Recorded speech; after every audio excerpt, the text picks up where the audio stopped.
Bismillahirrahmanirrahim. Assalamualaikum warahmatullahi wabarakatuh. Apabila kita bersaksi bahwa Muhammad itu adalah Rasulullah sallallahu alaihi wasallam, utusan Allah, maka wajib bagi kita menjaga kesempurnaan dari persaksian kita. Dan di antara syarat-syarat yang dapat menjadikan persaksian kita ini menjadi lebih sempurna adalah dengan yang pertama sekali, tasdiquhu fima akhbarah. Membenarkan segala sesuatu yang dikabarkan, diberitahukan oleh beliau sallallahu alaihi wasallam melalui hadis-hadis beliau sallallahu alaihi wasallam yang sahih riwayatnya. Seperti kita dengar kisah peristiwa Isra dan Mi'raj.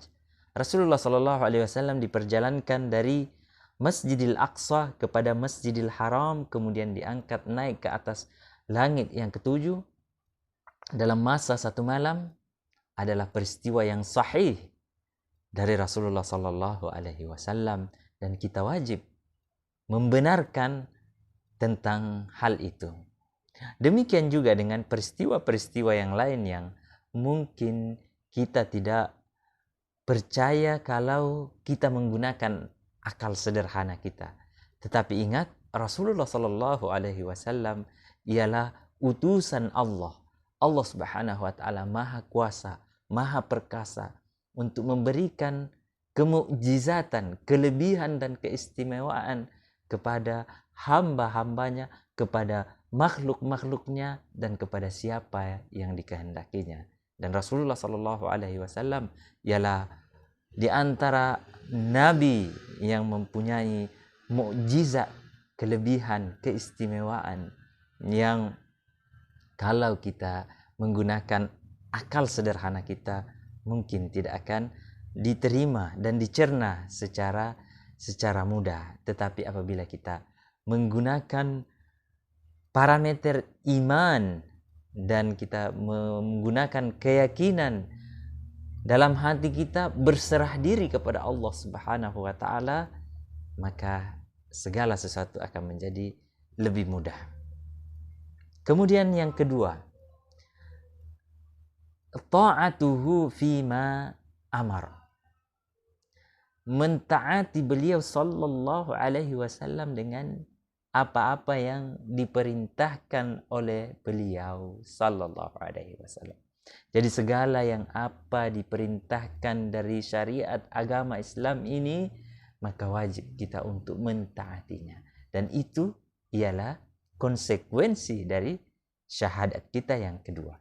Apabila Rasulullah sallallahu alaihi wasallam menyuruh kita untuk mendirikan salat, maka mari sama-sama kita dirikan salat secara beriman dengan persaksian kita wa anna Muhammadan Rasulullah.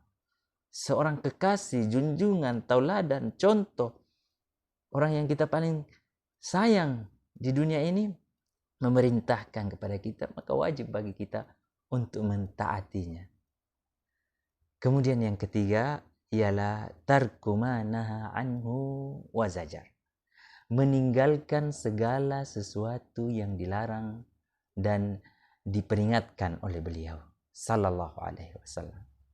Apabila Rasulullah sallallahu alaihi wasallam melarang kita untuk berbuat sesuatu, maka kita apabila bersaksi bahwa Muhammad itu ialah utusan Allah, Rasulullah, maka wajib bagi kita untuk meninggalkan segala sesuatu yang dilarang oleh beliau.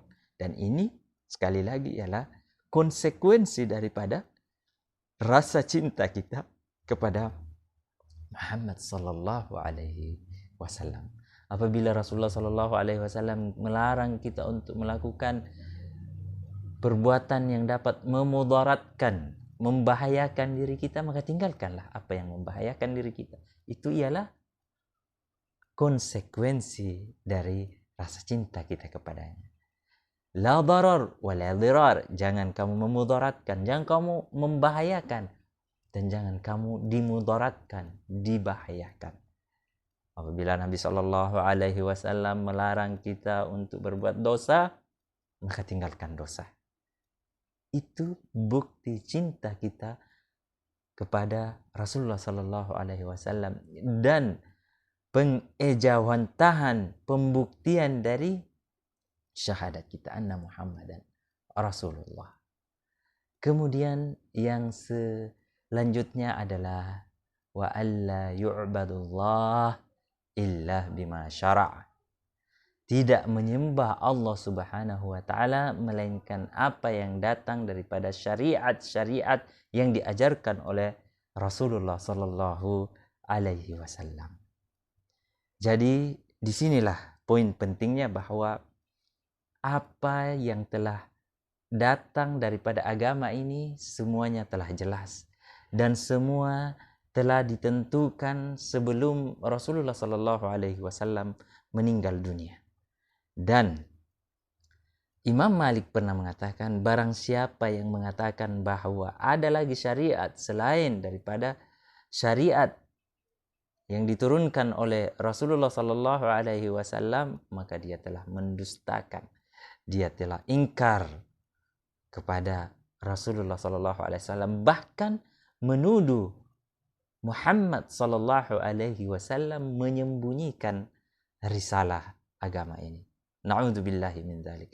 Oleh karena itu, kita akan senantiasa menjaga diri kita agar senantiasa melakukan suatu amalan ibadah dalam koridor, dalam SOP yang telah ditentukan oleh syariat ini. Man amila amalan laisa alaihi amruna fahuwa rad. Barang siapa yang melakukan suatu amalan yang tidak dicontohkan baginya dari Rasulullah SAW, maka amalan itu tidak diterima atau tertolak.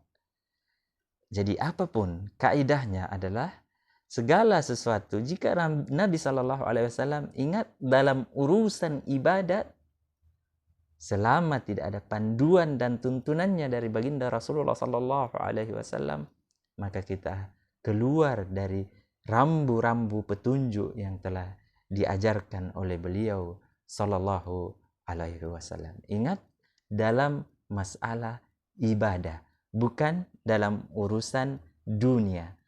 Dalam urusan dunia seperti mencari nafkah, pergi dengan kendaraan, menaiki kendaraan dan yang lain-lainnya, maka Rasulullah SAW mengatakan, antum a'lamu bi umuri dunyakum. Kamu lebih paham dalam urusan dunia kamu. Oleh itu, sekali lagi, mari kita ingatkan bahwa persaksian kita wajib dan menjadi sempurna apabila kita penuhi 4 yang tadi kita sebutkan. Yang pertama, membenarkan segala apa yang datang daripada beliau sallallahu alaihi wasallam. Yang kedua, dengan mentaati apa-apa yang diperintahkan oleh beliau sallallahu alaihi wasallam. Kemudian yang ketiga, meninggalkan segala apa yang dilarang oleh beliau sallallahu alaihi wasallam. Kemudian yang keempat ialah tidak beribadah kepada Allah Subhanahu wa taala melainkan apa yang datang dari syariat yang diajarkan oleh Rasulullah sallallahu alaihi wasallam.